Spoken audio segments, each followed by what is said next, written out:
To पहले page में 11 है, लेकिन ये हो चुका है, कोई बात नहीं।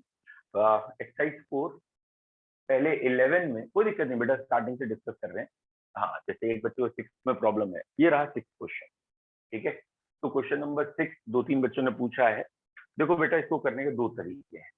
पहला एक कॉमन सेंस का जो तरीका है वो ये है कि इस क्वेश्चन में कहा है ये कंपाउंड है CuCl3 एंड 6 अमोनिया, है ना। तो अगर एक कंपाउंड में CuCl3 6 अमोनिया है तो उस कंपाउंड के फॉर्मूले में वो दिखने तो चाहिए। कॉमन सेंस, कहाँ दिख रहे हैं तुम्हें 6 अमोनिया और CuCl3? खाली यही तो 6 अमोनिया और CuCl3 है, बाकी किसी में अमोनिया कुछ नहीं, ठीक है। एक्चुअली हुआ क्या है ना, इस क्वेश्चन में अमोनिया लिया है उन्होंने एज ए लीगेंड। ये कोऑर्डिनेशन केमिस्ट्री का क्वेश्चन है, उसको और इसे लिंक किया है 2 टॉपिक को। अमोनिया जो होता है वो कभी भी इस लीगेंड जो है अमोनिया इस कोऑर्डिनेशन स्फीयर के बाहर होता ही, वो हमेशा ही अंदर होता है। तो यहाँ 6 के 6 अमोनिया अंदर होते हैं, होंगे वो कोई बाहर जाएंगे नहीं। तो वो जब चैप्टर आप पढ़ेंगे तो आपको डायरेक्ट ये आंसर मिल जाएगा। हाँ अच्छा, अगर बाई चांस वो इसका नाम एक्स रख देते, सपोज CuCl3 6 अमोनिया ना देते, एक्स रख देते और कहते अब पहचानो, तो कैसे पहचानते? मतलब इसका सोल्यूशन करने का तरीका क्या है वो मैं आपको बता देता हूँ। और जब आप कॉम्प्लेक्स पढ़ोगे तो आपको ये दिख जाएगा डायरेक्ट यही आंसर है, इस फॉर्मूले से यही है और कोई है नहीं, ठीक है। बच्चों, इसके सोल्यूशन का तरीका क्या है? हम यहाँ वैलेंसी निकालते हैं कितनी, और वैलेंसी निकालने के लिए इस कॉम्प्लेक्स में एक Cl बाहर है और ये वैलेंसी 1 हो गई। इस कॉम्प्लेक्स में 2 Cl बाहर है तो यहाँ इसकी वैलेंसी या इस कोऑर्डिनेशन स्फीयर की वैलेंसी 2 हो गई। ये न्यूट्रल दिख रहा है, वैलेंसी 0 है और ये वैलेंसी 3 है। तो बेसिकली यहाँ पे हम वैलेंसी पे वर्क कर रहे हैं। यहाँ वैलेंसी 0, 1, 2 या 3, ये देखना है किसमें कौन सी वैलेंसी आएगी। अब है क्या, जरा ध्यान से देखिए, इतने gram of A compound this, जिसका मोलर मास 100 टाइम्स इससे ज्यादा है, pass through cation exchange, the chloride ions obtained in the solution were treated with AgNO3 give इतने ग्राम ऑफ AgCl, इतने ग्राम AgCl आ रहा है, ठीक है। तो यहाँ पे जो चीजें दे रखी हैं वो है, एक तो AgCl प्रेसिपिटेट बन रहा है किस रिएक्शन से, एक कॉम्प्लेक्स है जिसके बाहर कुछ क्लोरीन लगी हैं, वो AgNO3 से रिएक्ट कर रहे हैं, ठीक है। ये 2 चीजें रिएक्ट कर रही हैं, फिर ये प्रोडक्ट बन रहा है। ये कितने ग्राम रिएक्ट कर रही है गिवन है, ये कितने ग्राम बन रही है ये भी गिवन है, ठीक है। चलिए, तो पॉइंट क्या है बेटा, पॉइंट क्या है, कंसेप्ट क्या है कि अगर एक कॉम्प्लेक्स हमने लिया है, ये बेटा हमने कॉम्प्लेक्स लिया है और बाहर क्लोराइड आयन कुछ लगे हैं, ये नंबर एक्स या वाई है, ये हमें पता करना है, और ये AgNO3 से रिएक्ट कर रहे हैं और AgCl का PPT बना रहे हैं, प्लस और जो भी कुछ बनना है बन गया है। इस क्वेश्चन में इसका आपको वेट इन ग्राम गिवन है, इसका वेट इन ग्राम गिवन है। क्या आप जानते हैं जब भी कोई 2 चीजें रिएक्ट करती हैं, डायरेक्टली आपस में रिएक्ट करती हैं, then they have equal gram equivalent, उनके ग्राम इक्विवेलेंट इक्वल होते हैं। ग्राम इक्विवेलेंट नाम ही वैसे बता रहा है अपने आप, इक्विवेलेंट, इक्वल वैलेंसी के वेट को कहते हैं ग्राम इक्विवेलेंट। फिलहाल ग्राम इक्विवेलेंट का रटा रटाया फॉर्मूला आपको क्या याद होना चाहिए, W/E इज ग्राम इक्विवेलेंट, यानी W1/E1 इक्वल्स टू W2/E2, ठीक है। तो या तो हम यहाँ से इक्विवेलेंट निकाल लें, लेकिन हमें तो वैलेंसी निकालनी। तो इक्विवेलेंट वेट क्या होता है, अधिकतर बच्चे जानते हैं, equivalent weight is molecular weight upon valency या एन फैक्टर जिसे कहते हैं। तो इक्विवेलेंट वेट होता है molecular weight upon N factor. तो मैंने यहाँ AgNO3 वाले के लिए इक्विवेलेंट वेट हटा दिया, उसकी जगह मैंने लिख दिया मॉलिक्यूलर वेट और उसका एन फैक्टर मैंने ऊपर लिख लिया, क्योंकि मुझे एन फैक्टर ही निकालना है। अब क्वेश्चन से देखते चारों वैल्यू पुटअप करेंगे। ऑब्वियसली वैल्यू उन्होंने बहुत सिंपल दे रखी है। पहली वैल्यू दे रखी है शायद 2.67 और उसका मॉलिक्यूलर वेट उन्होंने दे रखा है 267। यहाँ पे भी अगर 5 होगा तो यहाँ भी 5 होगा, वॉटेवर, ये वैलेंसी निकालनी है।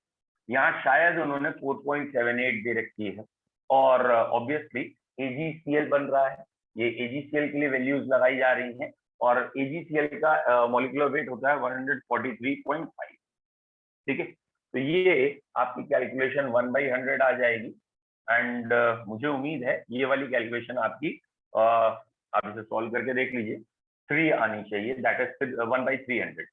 ठीक है, जब आप इसे सॉल्व करेंगे तो 47 बिल्कुल सही है, 1/300 ये आएगा। 0 से 0 आपकी कैंसिल हो जाएंगे और 0 से 0 कैंसिल, कैलकुलेशन 1/300 नहीं, सॉरी, ये 478 ऊपर, 2 0 नीचे। ओके, ये 0 नीचे, 3 ऊपर आएगा ना, ये आप चेक कर लीजिए। तो जब आप कैलकुलेट करेंगे तो n की वैल्यू आपको क्या मिल जाएगी? 3। बच्चों, n की वैल्यू 3 मिलने का मतलब क्या है कि इस कंपाउंड की वैलेंसी 3 है। दैट मीन COCl3 6 अमोनिया जो अरेंज है वो ऐसे अरेंज है कि ब्रैकेट के बाहर ये जब क्लोरीन हटाएंगे तो यहाँ +3 और क्लोरीन की वजह से -3 आएगा, तो कोबाल्ट अमोनिया 6 है। तो बच्चों, करने का तरीका क्या है इस क्वेश्चन का? ये बेसिकली जो क्वेश्चन आपने अभी देखा, ये बेसिकली क्वेश्चन स्टोशियोमेट्री टॉपिक का है। Stoichiometry topic class 11 chapter 1 basic concept of chemistry उसका है।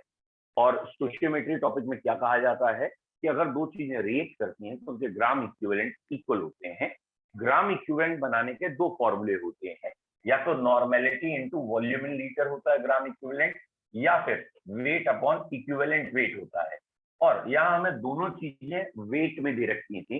ग्राम इक्विवेलेंट में कभी बैलेंसिंग नहीं करते, पूरी रिएक्शन में ग्राम इक्विवेलेंट सेम रहते हैं। अगर 1 ग्राम इक्विवेलेंट रिएक्ट किया 1 से करेगा, 10 रिएक्ट कर रहा है 10 से करेगा, उस कंसेप्ट को हमने लगाया है और दोनों के ग्राम इक्विवेलेंट इक्वल किए। तो यहाँ इक्विवेलेंट आ सकते थे या इक्विवेलेंट वेट आ सकता था, लेकिन हमें तो मॉलिक्यूलर वेट के हिसाब से पहचानना था। तो हमने क्या किया, इक्विवेलेंट वेट को चेंज कर लिया मॉलिक्यूलर वेट अपॉन वैलेंसी में, जिससे वैलेंसी या एन फैक्टर आ गया और एन फैक्टर से फिर पता चल गया कि इनमें से कंपाउंड कौन सा है। तो ये क्वेश्चन नंबर 6 का टेक्निक दो थी, या तो एक टेक्निक आप लगा सकते थे डायरेक्ट कि इस फॉर्मूले में आयनाइज होने वाली सिर्फ यही क्लोरीन है और कोई तो है नहीं, और ये तीनों के तीनों क्लोरीन बाहर इसमें है।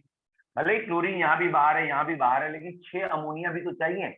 यहाँ अंदर 6 के 6 अमोनिया है, यहाँ 4 ही है, यहाँ 5 है, यहाँ 3 है। अरे भाई, अमोनिया थोड़ी कम हो जाएंगे, अमोनिया 6 होने से 6 के 6 रहेंगे। और अमोनिया एक न्यूट्रल लिगेंड है, कभी बाहर दिखाई नहीं सकते वो, तो इसीलिए अमोनिया सारे अंदर होने हैं। ये आंसर है करेक्ट। तो बेटा, जिसने भी ये क्वेश्चन पूछा था, 6 क्वेश्चन, 2-3 बच्चों ने क्योंकि मुझसे पूछा था इसमें, तो दोनों को क्लियर है तो आप टिक कर दें। ठीक है बेटा, वेरी गुड। और दूसरे को भी। ओके, नेक्स्ट इसके बाद जल्दी से क्वेश्चन नंबर 9 भी एक बच्चे ने अभी कहा है। 9, एक सेकंड है, वेरी गुड। ओके, 9 बेटा, 9 क्वेश्चन है, two liquid X and Y forms ideal solution. Vapor pressure of solution containing 1 mole of X and 3 mole of Y is 550. And if 1 mole of Y is added, then this solution becomes 560. Give pure state pressure. ठीक है बेटा, एक liquid X है, एक liquid Y है, और X के 1, Y के 4 लेते हैं, या जो भी वैल्यू थी, तो प्रेशर था 550, वैल्यू देखनी पड़ेगी, और बाद में प्रेशर हो गया 560 जब इसके 1 और इसके 5 लेते हैं। एक सेकंड में चेक कर लूँ ये वैल्यू, सॉरी। ठीक है, सॉरी, 1 और 3, फिर 1 और 4, सॉरी, ये 1 और ये 3 थे, है ना, और ये फिर 4 हुए। ठीक, ये क्वेश्चन में दे रखा है, ये आ रहा है, और फिर इनके प्योर स्टेट प्रेशर पूछे। तो दो तरीके हैं इससे भी करने के। पहला तरीका जो हमारा ऑर्डिनरी लॉजिक मेथड है वही लगा लीजिए, आपको प्योर स्टेट मिल जाएगा। दो इक्वेशन, दो कैसे? पहला हमारा सिंपल मेथड होता है, pressure of solution is PA + PB। PA होता है P0A XA और PB होता है P0B 1 - XA। ऐसे क्वेश्चन में ऑब्वियसली 1 - लिखते हैं, ज्यादा अच्छा है, क्योंकि दो अननोन करने की जरूरत नहीं है। ठीक है, हाँ बिल्कुल सही कह रहे हो, बिल्कुल सही है बेटा, यहाँ इसमें ही पुटअप करेंगे। तो अब यहाँ दो इक्वेशन आ जाएंगी, एक P 550 रखिएगा बेटा, और जब 550 रखेंगे P0A और B की जगह आप वैल्यूज P0A और XA की जगह इसका मोल फ्रैक्शन 1/4 है, तो ऑब्वियसली दूसरे का मोल फ्रैक्शन 3/4 हो गया। ठीक है, कई बच्चों ने कर दिया है, और फिर ये 560 हो गया, ये P0 के उतने का उतना ही है, ये 1/5 हो गया है, क्योंकि अब ये 4 है, ये 1 है, 1/5 हो गया है, और ये 4/5 हो गया शायद, सॉरी हाँ 4/5 हो गया, पी नॉट बी 4/5 हो गया। अब बेटा ये दो इक्वेशन है, ध्यान से देखिए, दो ही वेरिएबल है, मैथमेटिक्स के स्टूडेंट तो बड़े आराम से सॉल्व कर लेंगे, तो क्लियर है। Okay, very good. तो ये हो गया क्वेश्चन नंबर 9। तो ये एक्सरसाइज 4 चल रही है, और एक्सरसाइज 4 में पहले हमारा आ गया था क्वेश्चन नंबर 6, फिर 9। इस पेज में 11 तक में कोई और डाउट है तो जल्दी बोलिए, नहीं तो नेक्स्ट पेज में शिफ्ट करेंगे जल्दी। नहीं कोई बात। 12 से लेके सेकंड पेज में 26 तक है, 13 क्वेश्चन। कार्तिक बोलो बेटा जल्दी से, अनम्यूट होके बोल दो जल्दी से। सर एक क्वेश्चन है कि एक सॉल्यूशन है जिसमें 0.1 ग्राम ऑफ K3 FeCN6 है और 100 ग्राम वाटर है, उसका KF दे रखा है 1.86 के केल्विन किलोग्राम पर मोल, उसका फ्रीजिंग पॉइंट निकालना है। सही, 4 लगा दो, आई की वैल्यू 4 लगा के सॉल्व कर दो। सर लेकिन तो इसका फ्रीजिंग पॉइंट तो डिप्रेशन में होगा ना कहीं, मतलब हाँ उसका वो डिप्रेशन डिक्रीज ही होगा, लेकिन आंसर पॉजिटिव में दे रखा है कि उसका रेज कर गया है। रेज कर गलत दे रखा है आंसर, क्योंकि एक रेज करने वाला है K2HgI4 भी। चलो अभी आप क्वेश्चन मुझे भेज देना, इसके बाद हम देख लेते हैं। वैसे आंसर गलत दे रखा है, ठीक है, सर रेज तो नहीं वो करना। ये उसमें पूछा गया है एक पेपर में। कोई बात नहीं, अभी आप क्वेश्चन भेज देना, मैं उसको एक बार चेक कर लूंगा कहाँ आप मिस्टेक कर रहे हो या हम मिस्टेक कर रहे हैं, डिस्कस कर लेंगे। चलिए क्वेश्चन नंबर 13 एक बच्चे ने अभी पूछा है, फिर 15 पूछा है। पहले 13 से पहले तो कोई नहीं है ना, पहले 13 देख लेते हैं। 13 है, द डेंसिटी इन ग्राम पर ml ऑफ ए इतने मोलर सल्फ्यूरिक एसिड इज इतना, वो विल बी। अरे यार 13 पूछा है किसी बच्चे ने, ठीक है। अरे हैंड रेस करते घटाओ अपना, दूसरे का नाम नहीं आ पा रहा, ठीक है। तो 13 क्वेश्चन बेटा, 13 क्वेश्चन डायरेक्ट आप ऐसे करेंगे ना, molarity is 10 dx upon molecular weight, और इस क्वेश्चन में मोलैरिटी गिवन है, शायद वेट परसेंट और मोलिकुलर वेट तीनों चीजें गिवन है, तो डेंसिटी निकालनी है, पुटअप करिए निकालिए। तो 13 जिस बच्चे ने पूछा था, क्लियर है नहीं क्लियर है, जल्दी टाइप करे या आंसर निकाल के दिखाना है जल्दी। 13 किसी ने पूछा था, क्लियर है। इसके बाद 15 पूछा है किसी ने, okay. 15 equal masses of methane and oxygen are mixed in an empty container, the fraction of the total pressure exerted by oxygen। ये वैसे क्लास 11 का क्वेश्चन है, गैसियस स्टेट का। इक्वल वॉल्यूम दो चीजों का मिक्स किया गया है, और कहा गया है किसी एक की वजह का, क्या पूछा था, calculate the fraction of total pressure exerted by oxygen. Equal मास का वॉल्यूम का ये जरूर देख लीजिएगा, है क्या था, इक्वल मास, ठीक है। और पूछा क्या है, fraction of total pressure exerted bye a gas, ठीक। ओके देखिए, गैसेस के केस में ना कभी भी बेसिकली नाम से मतलब नहीं होता, मोल से मतलब होता है, ठीक है। पार्टिकल्स कितने उससे मतलब होता है। तो basically fraction of total pressure जो पूछ रहे हैं वो यहाँ पे वो मोल फ्रैक्शन पूछ रहे हैं, ठीक है। तो ये अगर आपको क्लास 11 का फॉर्मूला मालूम है, वही जो अभी चल रहा है, वैसे Dalton's law of partial pressure होता है P equal to P1 plus P2। और what is P1, what is P1, that is P1 का क्या मतलब है, pressure exerted by first gas, ऐसे P2 pressure exerted by second gas. तो pressure का फॉर्मूला आपको अगर याद है, PV इक्वल टू NRT लगाते थे हम, तो प्रेशर निकालते कैसे थे, P equal to N upon V RT कह लो, ठीक है। और यहाँ पे उन्होंने कहा है कि pressure exerted by any gas, उसका फ्रैक्शन बताना है, टोटल का फ्रैक्शन कितना है। तो बेसिकली यहाँ पे हमें क्या बताना है, उसका मोल फ्रैक्शन बताना है, ठीक है। तो यहाँ पे अगर मैं मोल फ्रैक्शन निकालना चाहता हूँ बेटा, तो ये एक तरीके से पॉइंट आया, इससे अभी और एक्सप्लेन कर दूंगा, बताएंगे मोल फ्रैक्शन कैसे निकालेंगे। यहाँ मैंने ले लिया, let we have W gram of oxygen and methane are present, ये है W ग्राम, वो देख लेंगे क्वेश्चन में पहले कैसे दिया बाद में। W ग्राम दोनों के हैं, हमें निकालना है मोल फ्रैक्शन ऑफ ऑक्सीजन। अगर आपको देख दिया तो बहुत अच्छी बात है, moles of oxygen upon total moles is mole fraction. तो ऑक्सीजन ऑक्सीजन के मोल्स कितने आ गए, टोटल मोल्स कितने आ गए, ठीक है बेटा, क्योंकि W ग्राम तो है ही है, ठीक है। सारे W कैंसिल हो गए, ये कैंसिल हो गए। न्यूमरेटर में 1/32 है, डिनोमिनेटर में 1/32 प्लस 1/16 है। चाहो तो एलसीएम लो, नहीं तो 16 से फिर सबको डिवाइड कर दो, 1/16 से मल्टीप्लाई कर दो, 16/1 से, 16/1 से इसे भी मल्टीप्लाई कर दिया और 16/1 से इसे भी कर दिया। तो अब आपके पास क्या बचेगा 16/1 से मल्टीप्लाई करने का, बताओ। ऊपर बचा एकदम न्यूमरेटर में 1 और डिनोमिनेटर में क्या बचा, 16 इधर आया तो 1/2 और इधर आया तो 1, है ना। अब एलसीएम क्या आ सर गया, न्यूमरेटर में 1/2 आएगा। अरे तो पहले बताना था ना। चलो वेरी गुड, सही कह रहे हो आप, मैंने ध्यान नहीं दिया। ठीक है, ये 1/2 आएगा और डिनोमिनेटर में क्या आ गया, चलो ठीक है, अब जो कर लिया उसी को कर लेते हैं। सर 1/3 आएगा डिनोमिनेटर में 1 नहीं, हाँ डिनोमिनेटर में आ रहा है सर, आंसर 1/3 आएगा। वेरी गुड, आंसर आ गया 1/3, ठीक है।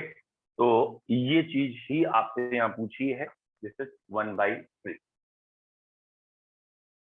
सात्विक बेटा, नेग्लेक्ट का मतलब क्या होता है, नेग्लेक्ट का मतलब होता है कि जब हम किसी चीज को छोड़ दें तो उसमें बहुत बड़ा अंतर ना पड़े, है ना। मतलब अगर स्लाइड आंसर है 55.555 और आखिरी वाला 5 हटा दिया, 2-3 हटा दिया, कोई दिक्कत नहीं है, क्योंकि 55.555 के बाद आखिरी 5 या 6 को फर्क नहीं, दैट इज नेग्लिजिबल।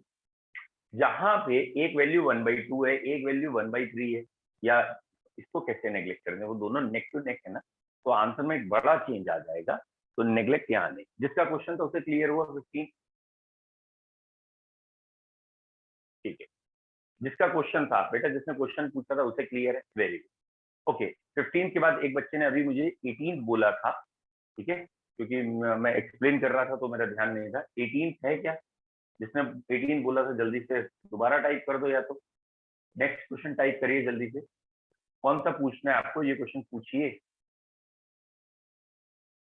हाँ 18 पूछा है, गुड। 18 के बाद 21 पूछा है, पहले 25, 18, 21, 25, और कोई 18, 21, 25।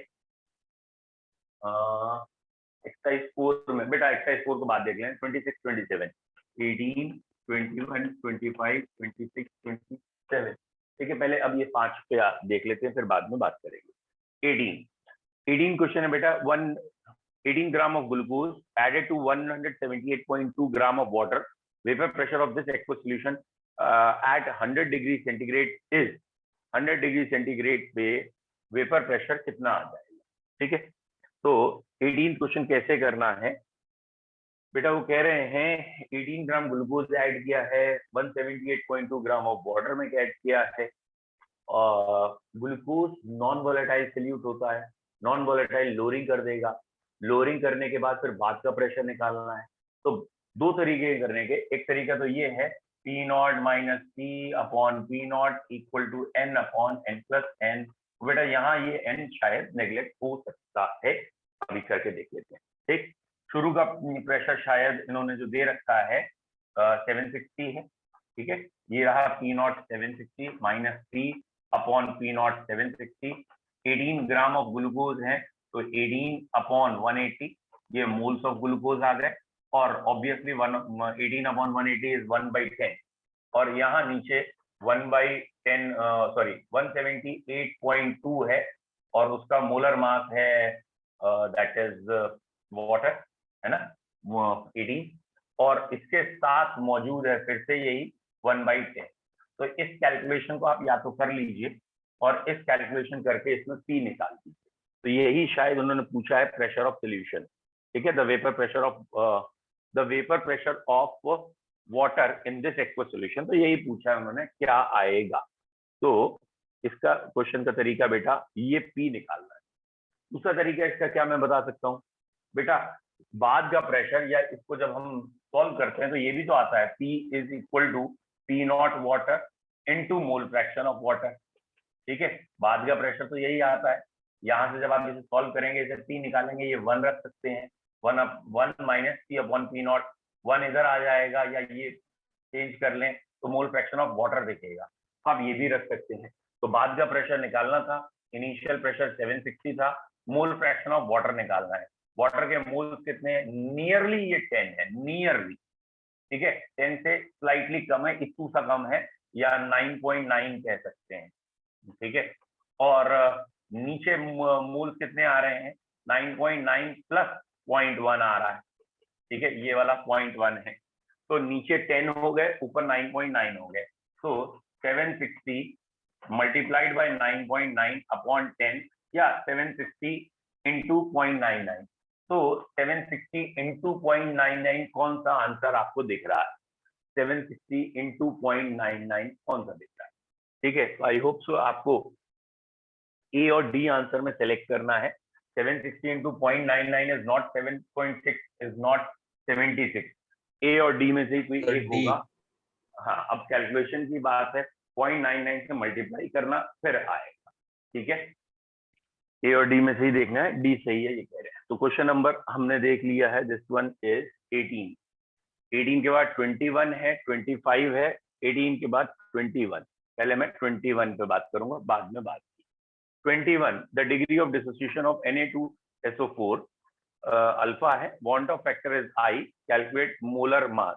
ठीक कह रहे हैं, यहाँ पे आई और अल्फा में रिलेशन दे रखा है, मोलर मास की ऐसी कोई खास बात है नहीं, लेकिन चलिए हम पूरा सॉल्व करते हैं, ठीक है। एक सेकंड, अभी बता। देखिए, अगर अल्फा डिग्री ऑफ डिसोसिएशन है, तो आई और अल्फा में रिलेशन पहले देख लेते हैं क्या आएगा Na2SO4 में। ठीक है, दो तरीके हैं। पहला तरीका है, मैंने ये लिखा, Na2SO4 टूटा, Na आयन और SO4 आयन, और ये 1 था, ये 0, ये 0, इसमें से अल्फा टूटा, 2 अल्फा बना, 1 माइनस अल्फा बचा। अब टोटल मोल्स कितने हो गए हैं? सबको ऐड किया तो 1 प्लस 2 अल्फा टोटल मोल्स हो गए, ठीक है। ये अल्फा कैंसिल हो गया, 1 प्लस 2 अल्फा टोटल मोल्स हो गए। और आई की वैल्यू क्या होती है? टोटल मोल्स अपॉन, या total particle present upon initial, ये आई होता है। और इस क्वेश्चन में यही पूछा गया है, 1 प्लस 2 अल्फा। मोलर मास का कोई मतलब नहीं है। क्यों नहीं है मोलर मास का कोई मतलब? ठीक है, नहीं, अच्छा पूछा भी यही है, sorry, the bond of factor I is, जो बॉन्ड ऑफ फैक्टर है वही पूछा है, use for calculating molar mass. Sorry, मैंने क्वेश्चन पूरा पढ़ा नहीं था, बॉन्ड ऑफ फैक्टर ही पूछा है, और बॉन्ड ऑफ फैक्टर का ये रिलेशन आ गया, I is equal to 1 plus 2 alpha, और 1 प्लस 2 अल्फा बी ऑप्शन है, वो सही है। दूसरा तरीका, ये तो मैंने पूरा डेराइव करके दिखाया आपको, ये आपकी इच्छा पूरा डेराइव करी। और दूसरा तरीका अगर आपको याद है, direct alpha equals to I minus 1 upon N minus 1। Na2SO4 में ये 2 Na और एक सल्फेट, यानी 3 पार्टिकल में टूट रहा है। और अगर 3 पार्टिकल में टूट रहा है तो बेटा n की वैल्यू 3 हो गई। अल्फा को अल्फा रखना है, n को 3 रखना है। I minus 1 upon 3 minus 1 is 2, तो I is equal to 1 plus 2 alpha. तो जिसने भी क्वेश्चन नंबर 80 जो भी था, ये 21 था शायद, 21 पूछा है, वो क्लियर है उसको, वेरी गुड। 21 के बाद 25 पूछा था शायद ना, और फिर 25, 26, 27 ऐसे थे, कहाँ गए? हाँ, 1 के बाद 25, फिर 26, फिर 27 है। कोई और चेंज है तो बताओ। कोई चेंज नहीं। 25 बेटा, 25 है न्यूट्रलाइजेशन कंप्लीटली ऑफ इथेनॉल इथेनोमोलर aqueous solution of this one, the volume of 0.1 molar KOH required. बेटा चलो, ये क्वेश्चन एक्चुअली ना यहाँ के है ही नहीं, ये क्वेश्चन है सोशियोमेट्री चैप्टर के, या चैप्टर 1 बेसिक कंसेप्ट के। अब इसे करने के दो तरीके हैं। एक्चुअली ये क्वेश्चन जो कह रहा है वो है H3PO3 का क्वेश्चन, और ये धीरे धीरे, या चैप्टर 1 की नॉलेज अगर आपको है बेसिक कंसेप्ट की तो समझ में आएगा। ये H3PO3 that is phosphorous acid, P block में आपको पढ़ाऊंगा अभी मैं आपको। फॉस्फोरस एसिड जो H3PO3 है, इसमें तीनों H नहीं हटते, देखने में 3 H हैं, और इसका जो एक्चुअल स्ट्रक्चर है वो ये है। H3PO3 का एक्चुअल स्ट्रक्चर ये है। दैट मीन H3PO3 में सिर्फ 2 H ऐसे हैं जो ऑक्सीजन से जुड़े, एक ये और एक ये। दैट मीन इसकी बेसिसिटी 2 है, 3 नहीं, इसकी बेसिसिटी 2 है। और क्वेश्चन क्या है, इसकी KOH से रिएक्शन करनी है और फिर प्रोडक्ट बनाना है। अगर दो चीजें कभी रिएक्ट करती हैं, ग्राम इक्विवेलेंट इक्वल होते हैं, और ग्राम इक्विवेलेंट का फॉर्मूला होता है N1V1 और ये रहे N2V2, ये दोनों आपस में इक्वल होंगे। तो यहाँ N1V1 और N2V2 को रिएक्ट कराना है, लेकिन क्वेश्चन ने हमें जो दे रखा है वो मोलैरिटी दे रखी है। मोलैरिटी से नॉर्मेलिटी बनाने के लिए वैलेंसी से मल्टीप्लाई करते हैं। तो यहाँ आप कह सकते हैं M1 इंटू, ये मैंने N1 लिखा है, वैलेंसी को V लिखूंगा तो वॉल्यूम को कंफ्यूज ना हो जाए, तो मोलैरिटी इंटू वैलेंसी या N फैक्टर, ऐसे यहाँ पे है M2 N2 V2। अच्छा, KOH में कोई कंफ्यूजन ही नहीं है। KOH की वैलेंसी, KOH में OH कितने हट सकते हैं, ऑब्वियसली रिप्लेसेबल OH एक ही है, तो KOH में वैलेंसी 1 है, नहीं लिखेंगे चलेगा, लेकिन यहाँ वैलेंसी 2 है। और अब आपका ये क्वेश्चन सॉल्व हो जाएगा इजीली। 20 ml है, 0.1 मोलर है, 0.1 ml है, तो इसके 20 ml है, 0.1 मोलर है, वैलेंसी 2 है, ठीक है। और ये रिएक्ट कर रहा है 0.1 मोलर से, और इसका वॉल्यूम आपको निकालना है। तो बेसिकली वॉल्यूम की वैल्यू यहाँ से आप 0.1 से पॉइंट हटा दो, 40 ml लग रहा है मुझे, ठीक है, और ऑप्शन 40 ml है, तो ये आंसर ठीक है, ठीक है। यहाँ कंप्लीट न्यूट्रलाइजेशन कह रहा है, तो दोनों H पूरी तरीके से हटाने ही हटाने। जिसका क्वेश्चन था उसे क्लियर होना चाहिए। एक बच्चे ने टाइप कर दिया है 25 इनका साथ, क्लियर। 26 क्वेश्चन है, which of the following statement is false? 2 sucrose solution of the same molality prepared in different solvent have same value of TS। बेटा दो सुक्रोज सोल्यूशन हैं, सेम मोलैलिटी के हैं और डिफरेंट सॉल्वेंट में है। बेटा अगर डिफरेंट सॉल्वेंट है will have same value of TS। देखो भाई, लैंग्वेज में थोड़ा गेम खेल गया ये, लेकिन ये बात सत्य है, उन दोनों के लिए TF तो सेम होगा, लेकिन अगर सॉल्वेंट बदल दिया तो उस सॉल्वेंट के TF तो अलग अलग होगा। समझना मैं क्या कहना चाह रहा हूँ? चारों ऑप्शन पढ़ने पड़ेंगे, इसका मतलब बेटा ये लैंग्वेज में गेम खेल रहा है। कोशिश करिए इसे समझने की। ये सॉल्वेंट वाटर है, ये सॉल्वेंट कोई और है, लेट सपोज पहले वाटर के दो ले लिए मैंने, और ये कोई और सॉल्वेंट है, ठीक है, दैट इज मान लेते हैं ये बेंजीन है, ठीक है। अब यहां मैंने X नाम का सॉल्यूट ऐड किया, यहाँ Y, यहाँ X यहाँ Y, ऐसे यहाँ X ऐड किया, यहाँ Y ऐड, तो इसका TS सपोज 5 डिग्री इसका, तो इसका भी TS 5 डिग्री होगा। तो दो अलग अलग सॉल्यूट अगर लेते हैं तो TS उनका सेम आता है, लेकिन यहाँ अगर TS Y का 7 डिग्री है तो इसके लिए भी 7 डिग्री होगा। तो अब ये कहना क्या चाहता है ये समझना चाहिए। क्या ये कह रहा है कि सॉल्वेंट बदलने पर TS सेम रहता है? तो इसका आंसर गलत है भैया। सॉल्वेंट बदलोगे तो TS बदलेगा। ये TF बदल गया है, ये 7 हो गया है 5 पे, वैल्यू बदल गई। लेकिन अगर ये कहना चाहता है कि ये X और Y का यहाँ पे भी आंसर सेम है और सॉल्वेंट बदलने के बाद भी आंसर सेम है, तो बात सही है। मतलब X और Y के रेस्पेक्ट में कह रहा है तो बिल्कुल ठीक कह रहा है कि X और Y का जो वहां आंसर आएगा वही यहाँ आएगा, वो तो बात सही है। लेकिन मोल सेम है तो आंसर सेम। लेकिन अगर ये कह रहा है कि सॉल्वेंट बदलने पर TS का आंसर सेम आता है, कि अगर ये 5 है तो यहाँ भी 5 है, ना सॉल्वेंट बदलने पर TS थोड़ी, सॉल्वेंट बदला बदल जाएगा। तो अब हमें सारे देखने पड़ेंगे। ये क्वेश्चन है फॉल्स का, पहले हम पढ़ लेते हैं फिर देखते हैं भैया कौन डायरेक्टली फॉल्स दिख रहा है, क्योंकि यहाँ लैंग्वेज में खेल रहा है। 2 सुक्रोज सोल्यूशन, अरे यार मैंने पढ़ा गलत लिया यार, X और Y में सुक्रोज ही था, sorry. 2 sucrose solution, different solvent, same TF, गलत।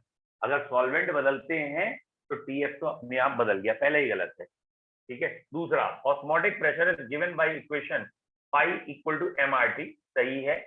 Correct order of osmotic pressure BaCl2Cl, this सही है। Raoult's law states that the vapour pressure of a component over the solution is proportional to mole fraction. किसका? Raoult's law states that vapour pressure of a component over a solution is proportional to its mole fraction। सही है, चारों 4 में से 3 सही है, एक गलत है। अच्छा, जिस बच्चे ने क्वेश्चन पूछा था उससे डिस्कस कर लेते हैं। बेटा बताइए 26 का आंसर हमें ए लग रहा है या ए ही है गारंटेड। और यहाँ पे ये कहा गया है, मैंने सही से पढ़ा नहीं था, सॉरी, यहाँ पे ये कहा गया है दोनों सुक्रोज के सोल्यूशन है और सुक्रोज के सोल्यूशन में सॉल्वेंट बदल दिया है। क्या सॉल्वेंट बदलने पे टीएफ सेम रहेगा? नहीं भाई, अगर सॉल्वेंट बदलेंगे तो टीएफ तो बदलेगा ही बदलेगा। क्यों बदलेगा? क्योंकि टीएफ का फॉर्मूला होता है TF is equal to KF into molality, और केएफ हर सॉल्वेंट का अलग अलग होता है। भले ही मोलैलिटी सेम रहेगी लेकिन केएफ तो बदलेगा, केएफ बदलेगा, इसलिए डेल्टा टीएफ भी बदलेगा। क्लियर है? 26 जिस बच्चे ने भी पूछा था प्लीज पास। ठीक है, 27, ठीक है, 27 पे आते हैं भैया। 27 ये क्वेश्चन है 0.2 molar aqueous solution of weak acid HX, the degree of ionization is 0.3, taking KF for water is 1.85, the freezing point of solution will be nearest। ऐसे तो ऐसा कुछ दिख नहीं रहा मुझे क्वेश्चन में, फिर भी ये पूछा है आपने तो या तो आंसर गलत होगा।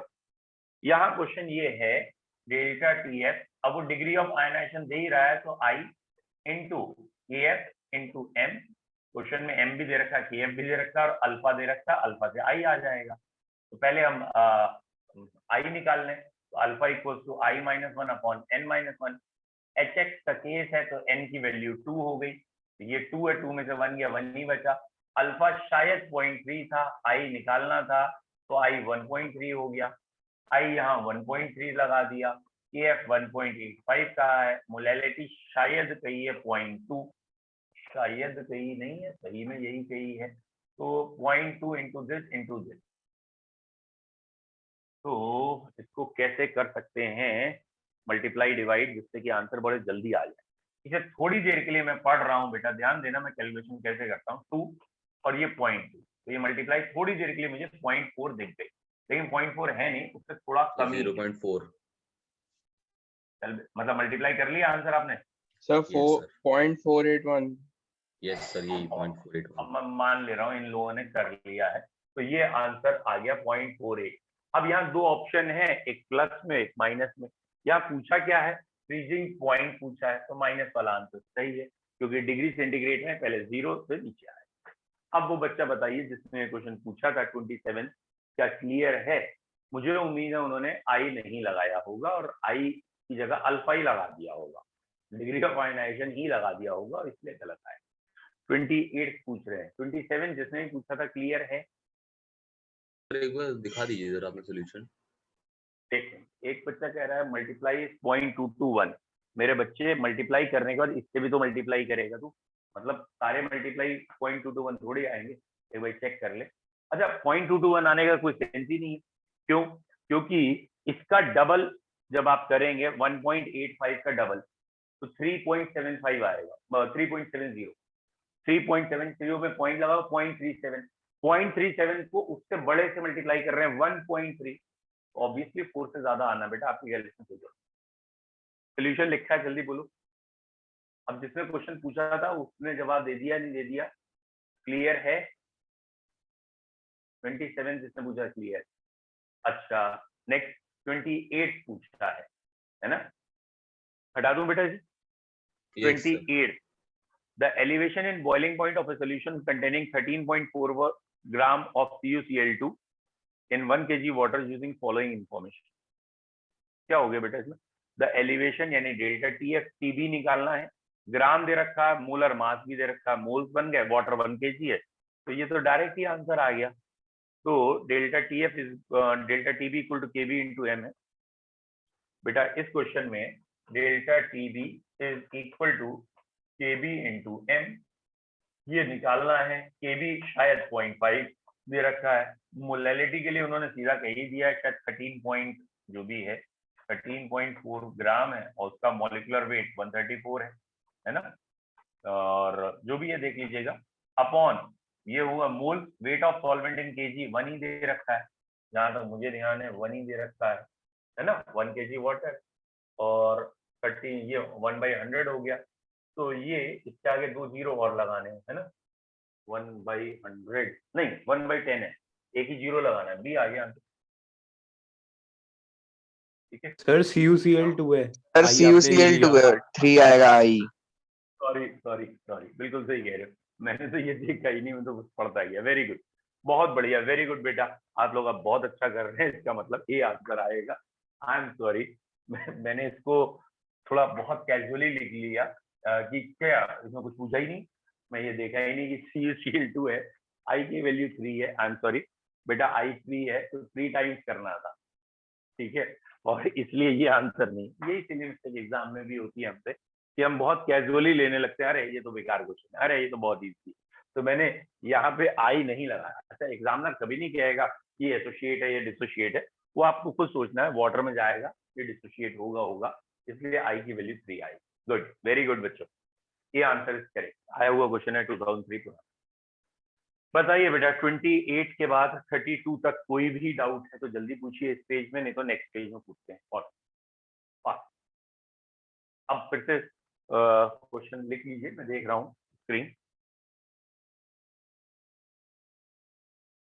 हाँ, कोई डाउट नहीं। नेक्स्ट और बच्चा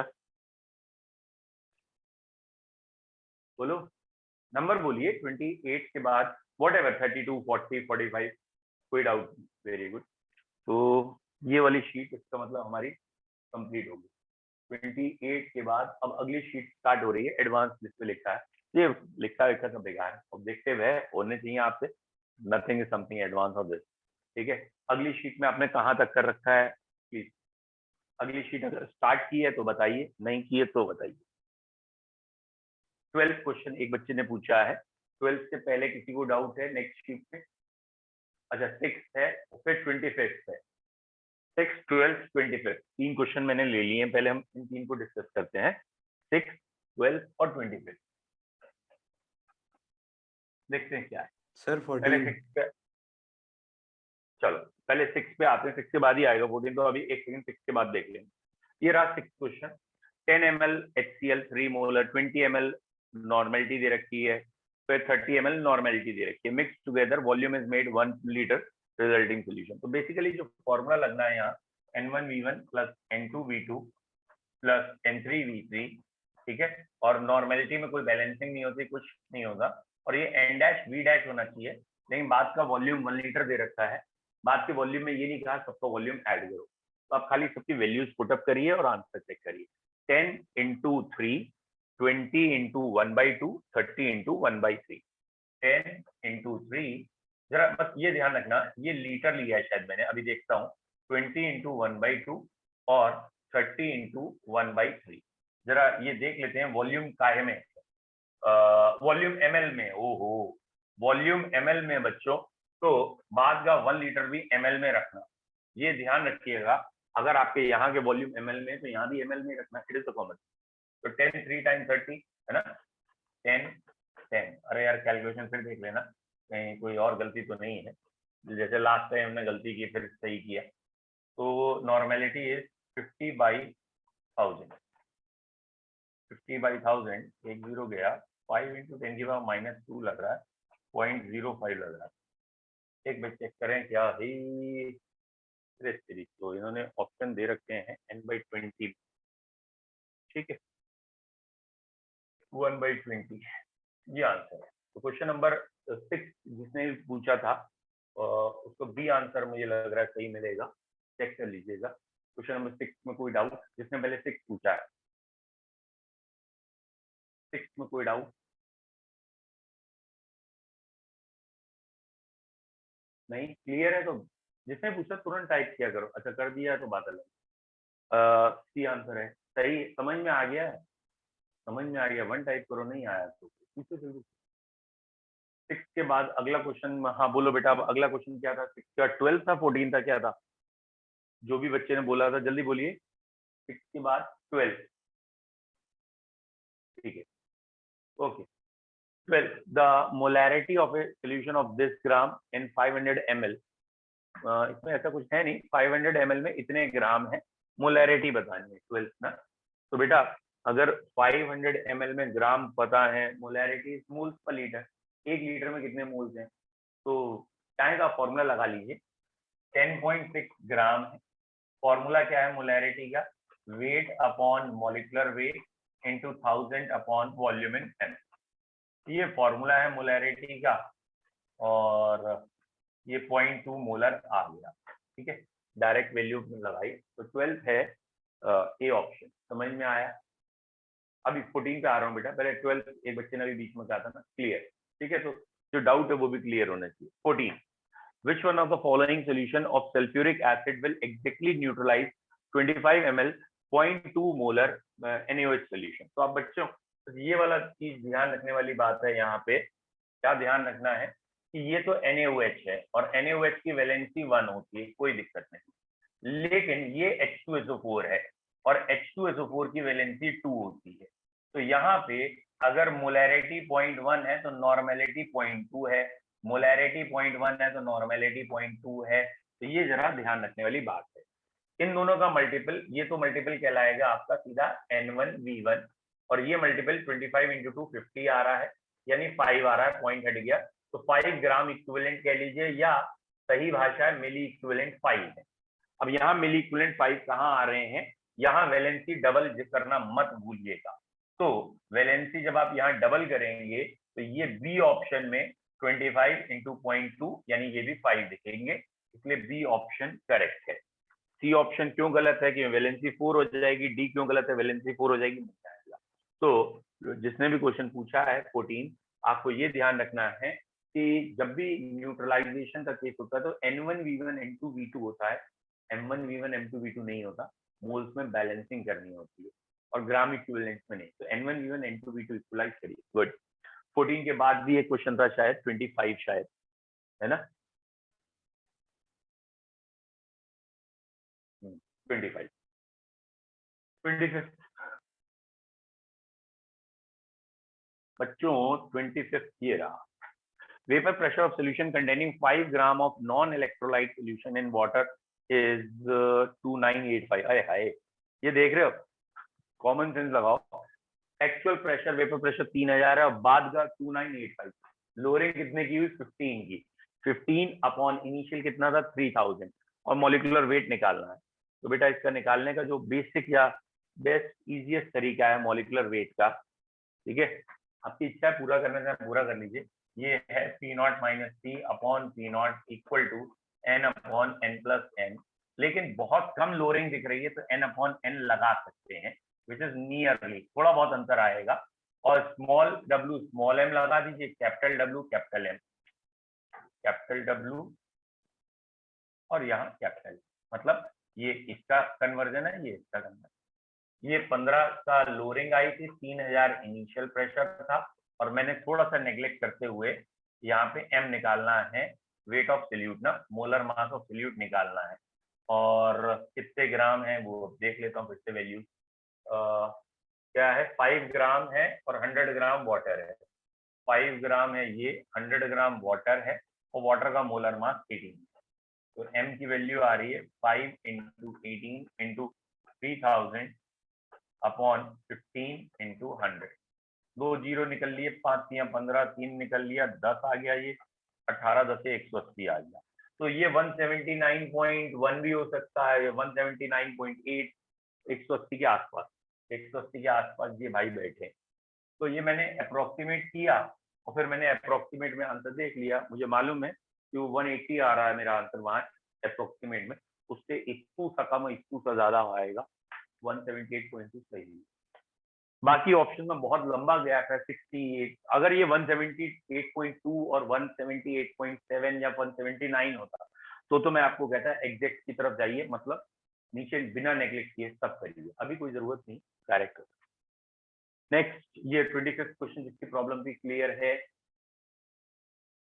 ठीक है, मैंने इलेक्ट्रोकेमिस्ट्री के भी भेज दिए हैं, अब बेटा अगले टर्न पे करते हैं, ठीक है, इलेक्ट्रोकेमिस्ट्री क्वेश्चन भी भेज दिए हैं और इलेक्ट्रोकेमिस्ट्री का पूरा मटेरियल भेज दिया, ठीक है बेटा, 27, 29, 30, कोई बात नहीं, अब नेक्स्ट टर्न पे करते हैं, ठीक है। अब आप लोग क्या करेंगे, कई बच्चों ने 30 भी कहा है, 29 भी कहा है, तो 26 भी कहा है, लाइन सही है, कोई दिक्कत नहीं है, अब ये नेक्स्ट टर्न पे हम करेंगे, और इलेक्ट्रोकेमिस्ट्री के फेज 1 भेजा मैंने अभी, फेज 1 नहीं, सॉरी, कंप्लीट भेज दिया आपको। पहले फेज 1 भेज रहा था, फिर मैंने बाद में सारे नोट्स भेज दिए इलेक्ट्रो।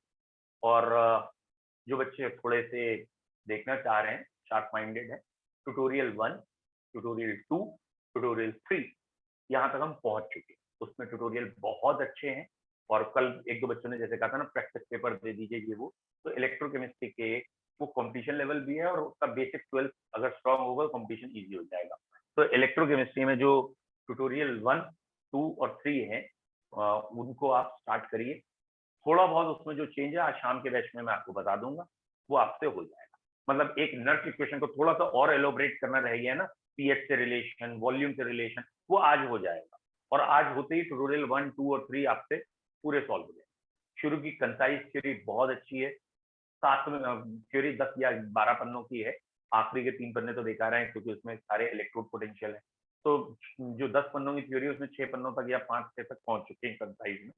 तो हमें बस 2 या 3 पन्नों की थ्योरी और करनी है, मतलब थोड़ा सा चैप्टर और बचा है। लेकिन मेन पार्ट नर्स इक्वेशन जो है वो आज हम कर लेंगे।